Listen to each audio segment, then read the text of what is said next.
अभी operation exit poll बाकी है और लगातार देश की सच्चाई आपको दिखाती रहेगी। ऑपरेशन एग्जिट पोल और डेटा के साथ देश की सच्चाई, सच छुपने नहीं देंगे। आदाब, मैं हूं हाफिज गुलाम सरवर और आप देख रहे हैं देश की सच्चाई। उत्तर प्रदेश में 7वें चरण का चुनाव या यूं कहे कि अंतिम चरण का चुनाव आखिरकार संपन्न हो गया। कुल मिलाकर शांतिपूर्ण संपन्न हुआ ये तो कहा ही जाएगा। इसका श्रेय किसको मिलेगा ये बाद में इस पर बात होगी। लेकिन चुनाव संपन्न होते ही तमाम चैनल वाले ऐसा लग रहा था जैसे कि कोई मशीन लेकर 1 घंटा पहले से बैठे हुए हैं कि वहाँ मतदान बंद होगा और यहाँ हम बताना शुरू करेंगे कि भाई सरकार कहाँ कहाँ किसकी बन रही है। ये प्रचलन आज पहला और नया नहीं है। इसका एक्सपेरिमेंट पहले भी आईटी सेल के द्वारा बार बार किया गया। कांग्रेस के ज़माने में भी होता था। ये प्रायोजित होता है, सुनियोजित होता है और सुसज्जित होता है। जी हाँ, ये इसलिए मैं कह रहा हूँ, वो स्क्रीन आप देखेंगे टीवी पर किस तरह से सजाया जाता साहब। सुसज्जित तो इसीलिए मैं कह रहा हूँ, सजाने का भी तो कमाल है। क्या उत्तराखंड, क्या पंजाब, क्या मणिपुर और क्या उत्तर प्रदेश और क्या गोवा साहब। जो टीवी कहेगा वही मानना पड़ेगा। और ये आज की बात नहीं है। जब चुनाव शुरू हुआ था, याद है आपको, चुनाव शुरू होने से पहले, अधिसूचना जारी होने से पहले टीवी चैनल वालों ने पूरी कलई खोल कर रख दी। ये होगा, ऐसा होगा और वो होगा और इतनी सीटें भाजपा को आएंगी और इतनी जाएंगी। उसका नाम रखा था ओपिनियन पोल। याद है कि भूल गए?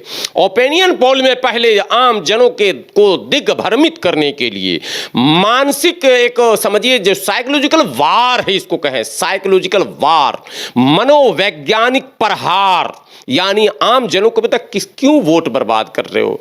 आएगा तो योगी ही, ये भाषा आपने सुनी ही होगा, आएगा तो योगी ही, आएगा तो मोदी ही। ये परसेप्शन तैयार किया जाता है मीडिया के द्वारा और ये 1-2 घंटे 1-2 मिनट में और 1000, 2000, 10,000, 20,000, लाख 2 लाख में नहीं होता। अरबों के सौदे होते हैं इसमें और चैनलों को सेट किया जाता है, उनकी ट्रेनिंग होती है और ट्रेंड करके उनको चुनाव से पहले एक वातावरण बनाना है और चुनाव के पहले चरण के बाद, दूसरे चरण के बाद, तीसरे चरण, जैसे लग रहा है इनके पास कोई वो जो धार्मिक शब्दों में आप कहें कि फरिश्ते आकर बता रहे हो इनको पल पल की खबर कि मशीन में किसने कितना दबाया बटन। अरे 100, 200, 500, 1000, 2000 लोगों से 20,000 सैंपल आपने ले लिया होगा, मान लो 1 लाख सैंपल ले लिया होगा।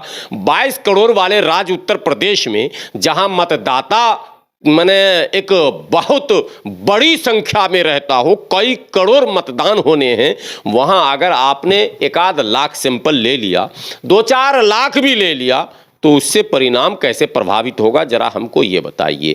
और जहां तक बात आभास की है तो ज़रा आप ये बताइए कि जिन विधायकों को, जिन भाजपा के प्रत्याशियों को गांव में दौड़ाया जा रहा था, भगाया जा रहा था, वो दृश्य टीवी चैनलों में तो कम चले हैं, सोशल मीडिया पर तो आपने देखा ही होगा।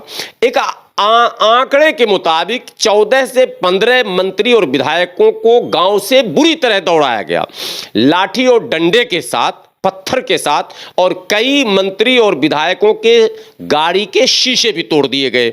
ये तो एक बात हो गई। अब दूसरी बात आपको दिखाता हूं और याद दिलाता हूं, आज याद दिलाने का दिन है, चूंकि एग्जिट पोल का ऑपरेशन बहुत जरूरी है साहब। एग्जिट पोल देखेंगे रात की नींद खराब हो जाएगी और कुछ लोग तो चकरा के गिर जाएंगे। मैं बता रहा हूं, आ रहा हूं, वहीं आ रहा हूं, अभी रुकिए, थमिए, वीडियो पर बने रहिए। अब ये कुछ लोग रियल में चकरा के गिर जाएंगे और कमजोर उम्मीदवार होगा तो कहीं दिल का दौरा न पड़ जाए साहब, ये भी ख्याल रखना। ये लोग समय से पहले ही सारा कुकर्म कर देते हैं, चुनाव में, चुनाव से पहले और अब परिणाम से पहले। ये सब कुछ जो खेल हो रहा है, ये खेला होवे वाला नहीं हो रहा, ये कुछ और खेल हो रहा है जो प्रायः होता रहता है और इसीलिए लोगों का भरोसा भी धीरे धीरे इस पर कम होता चला जा रहा है। ये वास्तविकता है। आपने किसी सपा के प्रत्याशी को दौड़ाते हुए देखा क्या जनता को? किसी कांग्रेस के प्रत्याशी को जनता ने दौड़ाया क्या? किसी बसपा के प्रत्याशी को ने दौड़ाया क्या? नहीं। तो फिर दौड़ाया किसको? भारतीय जनता पार्टी के उम्मीदवार को। ये तो एक सिंपल। दूसरा सिंपल, मैं टीवी वालों के इस एग्जिट पोल पर बता रहा हूं, अब महा एग्जिट पोल अब मैं लेकर आपके सामने आ रहा हूं। ये ऑपरेशन एग्जिट पोल इसका नाम है। आप मैंने अंत तक वीडियो देखें, मैं बड़ा मनोरंजन आएगा इसमें, आपको लगेगा कि हाँ कुछ नई चीज आज आ गई। एक और आंकड़ा आपको दे, योगी जी हो या मोदी जी हो या अमित शाह जी हो या नड्डा जी हो या राजनाथ जी हो, इन तमाम नेताओं की रैलियों की वीडियो को फिर से रिव्यू करके आप देख लें। कुर्सियां खाली मिल रही हैं, भीड़ नहीं है। बनारस के रोड शो के अलावा पूरे उत्तर प्रदेश में प्रधानमंत्री नरेंद्र मोदी जी की किसी भी रैली में कोई ऐतिहासिक भीड़ जमा नहीं हो सका, बनारस के रोड शो के अलावा।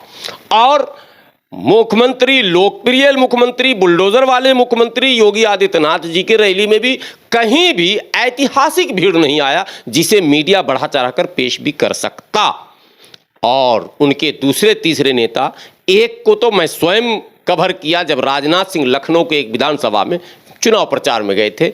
विश्वास कीजिए आप, लखनऊ जो भाजपा का भी गढ़ है और राजनाथ सिंह जी का संसदीय क्षेत्र है, वहां कुर्सियां खाली थी। मैंने वीडियो नहीं बनाया क्योंकि वहां भगवा गमछा वाले चारों तरफ से तैनात थे। आपको सब पता ही है होता क्या है, पत्रकारिता इतना आसान भी नहीं है, बहुत कुछ झेलना पड़ता है। सो मैंने बेहतर समझा वहां से खिसकना और मैं खिसक लिया, लेकिन मैं अनुभव बता रहा हूं आपको। लेकिन अखिलेश यादव का डे 1 से जो विजय रथ चला, बागपत से लेकर और बलिया तक, बागपत से बलिया तक और मेरठ से आप चले जाएं क्या कहते हैं गोरखपुर तक, और गाजियाबाद से गाजीपुर तक चले जाएं आप, कोई ऐसा मैंने रोड शो या ऐसी सभा बता दें जहां भीड़ ना हो। और ऐतिहासिक भीड़ कई जगहों पर तो भीड़ बहुत थी, ऐतिहासिक नहीं थी, लेकिन कई जगहों पर ऐतिहासिक। ये तो एक बात हो गई। अब दूसरी बात, ये ऑपरेशन है, जरा आखिरी तक वीडियो देखेंगे। अब दूसरी बात बता रहा हूं, ऐसे वीडियोस वायरल हुए कि भारतीय जनता पार्टी की सभा हो रही है और वहां लोगों को कहा जा रहा आप लोग अपने अपने घर चले जाइए, पैसा वहीं पहुंच जाएगा। वो वीडियो भी आपने सुना होगा, बार बार उसको दिखाना सुनाना मुनासिब मैं नहीं समझता हूं। ऐसे भी वीडियोस वायरल हुए जिसमें नाम लेकर सबको पुकारा जा रहा है, यानी हाजिरी लगाई जा रही है, आए हो हाँ तो दिहाड़ी लग गई, नहीं तो नहीं। ऐसे भी वीडियो वायरल हुए जिसमें लोग ये कहते पाए गए कि पैसे पर आया हूं, वोट तो सपा को ही दूंगा, भाजपा में तो अब पैसा बेरोजगारी का मामला है, पैसे मिले हैं, मैं रैली में आ गया हूं। इन तमाम वीडियो को देखने के बाद आप एक बात बताओ कि कोई अनुमान लगाएगा कि भारतीय जनता पार्टी फिर 300 सीट ला रही है? लेकिन उत्तर प्रदेश का जो एग्जिट पोल आ रहा, चाहे वो सी वोटर का हो, चाहे चाणक्य का हो, चाहे जी का हो, चाहे एबीवीपी सी वोटर का हो, चाहे इंडिया टीवी का हो, तमाम एग्जिट पोल में भारतीय जनता पार्टी सरकार बनती हुई दिख रही है।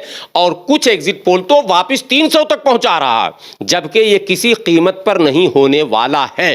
किसी भी कीमत पर 300 का आंकड़ा, 250 का आंकड़ा भारतीय जनता पार्टी नहीं छूने जा रही है।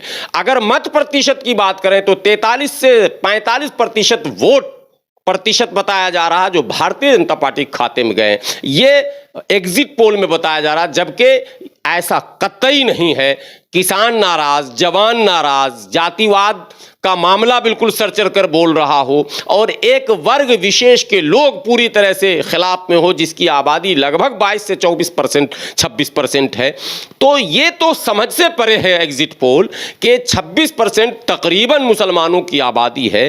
काट छांट कर 20% भी अगर यदि आप लाते हैं, जो कि ऐलान करके भाजपा को हराने का मैंने ऐलान कर चुका था, और फिर जो जाटव है उसकी भी आबादी यानी दलितों की आबादी लगभग 22% है, और उसका भी लगभग ऐलान था कि भाजपा को वोट नहीं देंगे। कुछ और शब्दों का भी प्रयोग किया गया था जो हम नहीं कर सकते हैं, यानी किसी को भी दे देंगे, भाजपा को नहीं देंगे। तो 40 तो यही हो गया परसेंट। उसके बाद यादव, उसके बाद राजभर, उसके बाद जाट, उसके बाद अन्य कई और ब्राह्मण भी एक फैक्टर रहा है।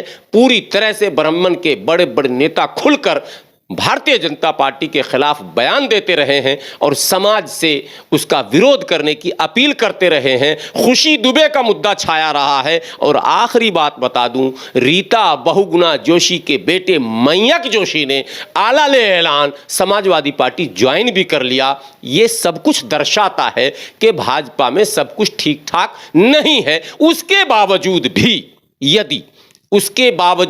यदि 300-250 का आंकड़ा दिखाया जाता है तो दो बातें अब याद कर लो आप, दो बातें। एक ये कि या तो सत्ता का दुरुपयोग हुआ है, जिसके कुछ उदाहरण आपको बता दूं। पहले चरण में कैराना में बगैर नंबर की गाड़ी, ये तो अखिलेश यादव को सोचना चाहिए कि आखिर उस मुकदमे का हुआ क्या। बगैर नंबर की गाड़ी और खाली ईवीएम दोनों पकड़ा गया था। और क्या कार्रवाई हुई, चुनाव आयोग ने क्या किया, विपक्ष ने उसको कहां तक पहुंचाया, इसकी खबर अब हम लोगों के पास नहीं है। लेकिन वो वीडियोस वायरल हुए और नाहिद हसन की बहन खुद जो है मौके पर पहुंचकर उस गाड़ी को पकड़ी, सीज की, डीएम पहुंचे, एसपी पहुंचे, वो सब वीडियो वायरल हुआ। उसके बाद अभी कुशीनगर से एक वीडियो वायरल हुआ जिसमें वीवीपैट की पर्चियां बाहर, जहां माने ईवीएम के लिए स्ट्रांग रूम बनाए गए हैं, उसके बाहर पर्चियां फेंकी मिली गई, एक दो नहीं हजारों की तादाद में। मोहल्ले के बच्चों ने जब देखा, शोर हुआ, हंगामा हुआ, तो मीडिया और पब्लिक वहां पर पहुंची और डीएम ने सफाई दी कि वो मॉक ड्रिल के पर्चियां थे। मॉक ड्रिल आप समझते हैं, जब ईवीएम रेडी होना होता है तो ईवीएम को पूरी तरह से क्लीन करके फिर उसको रेडी किया जाता है और टेस्टिंग होती है। प्रत्याशी या प्रत्याशी के प्रतिनिधि मौजूद होते हैं, उसके सामने टेस्ट किया जाता है। सारे प्रतिनिधि को कहा जाता है आप बटन दबाकर टेस्ट कर लें। सारे लोग अपनी अपनी तरफ से 5-5, 4-4 बटन दबाते हैं, वो मॉक ड्रिल होता है। तो डीएम साहिबा वहां है, साहिबा हैं, उन्होंने मीडिया से कहा कि वो मॉक ड्रिल में जो पर्चियां थी उसको निकालकर वहां फेंका गया। ये अपने आप में हास्यास्पद है कि मॉक ड्रिल के बाद पर्चियों को बिल्कुल स्ट्रांग रूम के बराबर में किसने लाकर फेंका। वो तो उसी समय मॉक ड्रिल चुनाव से पहले होता है, यानी ईवीएम सील होने से पहले, ईवीएम हैंड ओवर होने से पहले मॉक ड्रिल होता है। मॉक ड्रिल होने के बाद प्रत्याशी या प्रतिनिधि के सामने सील होता है और सील जो होता है वो बूथ पर उस सील की चेक इन होती है और फिर बूथ पर दोबारा सील होता है, फिर स्ट्रांग रूम में डाला जाता है और काउंटिंग के वक्त फिर उस सील की चेक इन होती है। तो ये सब कुछ होता हुआ भी अगर ये दिख रहा है मामला, तो ये अपनी जगह पर अब एक वीडियो आपको तो सुनाना ही पड़ेगा साहब। हालांकि समय का अभाव रहता, कई वीडियो भी सुनाऊंगा और अगले वीडियो में भी सुनाऊंगा। मैं अभी लगातार बना हुआ हूं, इनके एग्जिट पोल का ऑपरेशन मैं करता रहूंगा। एक वीडियो भारतीय जनता पार्टी के नेता का वायरल हो रहा, जिसमें वो कह रहा कि बड़ी मेहनत किया हूं, एक मशीन बदलने में अब तक कामयाब हुआ। और उससे बहस सामने वाला कर रहा है कि अरे मशीनियां कैसे बदल दियो भैया। वो कह रहा अरे कर दिया सेटिंग साहब से हो गई बात। मतलब कुछ न कुछ खेला तो अलग से हो रहा है, वरना इस तरह के एग्जिट पोल का कोई अर्थ नहीं है, ये अर्थहीन है। और जनता के दिए गए क्या कहते हैं वोट के बिल्कुल जनादेश के विपरीत है ये एग्जिट पोल। जनादेश ये बताता है कि मौजूदा सरकार के खिलाफ बड़े स्तर पर आक्रोश है। हाँ, इतना भी नहीं है कि भारतीय जनता पार्टी साफ हो जाए, नहीं। शुरू से मैं एक बात बताता जा रहा हूं कि नेट टू नेट कांटे का मुकाबला है, लेकिन कांटे का मुकाबला में आप जहां सपा को 170-80 पर रोक रहे हैं, पूरे गठबंधन को, सपा गठबंधन को, पूरे अलायंस को 170 पर रोक रहे हैं, वहीं आप भाजपा को पूरे अलायंस के साथ लगभग 270 पर पहुंचा रहे हैं। ये नहीं हो सकता। 10 से 5 सीटों का हेर और फेर हो सकता है। बिल्कुल मुकाबला कांटे का है। ये मेरा अपना सर्वे है निजी, तमाम जगहों पर मैंने देखा कि मुकाबला बिल्कुल कड़ा है और कांटे का है। और उस मुकाबले की जो ब्यार बही है उसमें कई छोटे दल उड़ गए हैं हवा में, कई लोकप्रिय नेता उड़ गए हैं हवा में, जिनको लोगों ने कहा कि आप अच्छे जरूर हैं मगर इस बार उसको हराना है या उसको जिताना, दैट दोनों मतलब नेट टू नेट, इसलिए वोट मैं नहीं दूंगा। तो ऐसे चुनाव में वन साइडेड कैसे हो जाएगा? 50% वोट आप दिखा रहे हैं, 45 और 47% जो है वो भाजपा को, बिल्कुल कतई गलत, बनावटी, मैनिपुलेट किया हुआ और आपको दिग्भ्रमित किया जा रहा है। और साथ ही साथ यदि ऐसा परिणाम आता है तो मैं ये कह सकता हूं कि जनादेश को प्रभावित किया गया है। ये ईवीएम केवल ईवीएम में टैंपर्ड का मामला नहीं है, बल्कि ईवीएम में हेरा फेरी का भी मामला है। ईवीएम पूरा का पूरा सेट डिस पैलेस भी होता है। ये तो अब कहा जा सकता है जब आपके बगैर नंबर की गाड़ी और उसमें खाली ईवीएम मिल सकता है और उसका कोई वारिस नहीं मिल रहा है। और इससे पहले बिहार और बंगाल में भी इस तरह की बातें हुई, जब होटलों में ईवीएम पकड़े गए थे तो कार्रवाई नहीं हो रही है। और कार्रवाई क्यों नहीं हो रही है और विपक्ष क्यों नहीं चुनाव के बाद इसको मुद्दा बनाता है, यह भी एक बहस का मुद्दा बना रहेगा, लेकिन ये चुनाव के बाद इस पर बहस होगी। अभी फिलहाल मैं इतना बताने आपको आया हूं कि जो कुछ एग्जिट पोल में दिखाया जा रहा, आप अपनी नींद खराब ना करें, आप डिप्रेशन में ना जाएं और आप घबराएं भी नहीं, संयम बरतें। गोवा को भी दिखाया जा रहा भाजपा के खाते में, उत्तराखंड को भी दिखाया जा रहा भाजपा के खाते में, मणिपुर को भी दिखाया जा रहा भाजपा के खाते में, पंजाब में चूंकि पंजाबियों ने बहुत संघर्ष किया था, वहां इनका बस नहीं चल पा रहा भाजपा खाते में दिखाने को, तो भाजपा को न दिखाकर आम आदमी पार्टी के खाते में दिखाया जा रहा। बहरहाल संयम बनाकर रखें, अभी ऑपरेशन एग्जिट पोल बाकी है और लगातार देश की सच्चाई आपको दिखाती रहेगी। ऑपरेशन एग्जिट पोल और डेटा के साथ, अभी तो शुरुआती मामला, जरा सा अभी इसको सुनिए और इंतजार करते रहिए। देश की सच्चाई फिर एक पूरे डेटा के साथ आपके साथ प्रस्तुत होगी, हाजिर होगी, और ऑपरेशन होगा किसका? एग्जिट पोल का। तो बने रहे देश की सच्चाई के साथ, वीडियो को ज्यादा से ज्यादा शेयर करें, चैनल को अगर अब तक आपने सब्सक्राइब नहीं किया अब तो कर लें जरूर, क्योंकि ऑपरेशन एग्जिट पोल ऐसा नहीं मिलेगा कहीं। तो आप शेयर कर लें, सब्सक्राइब कर लें, साथ में कमेंट भी कर दें, पता तो चले कि ऑपरेशन सही है या कुछ गलत हो रहा है। ये तो आपसे ही पता चलेगा, इसलिए आप कमेंट करना ना भूलें। शुक्रिया।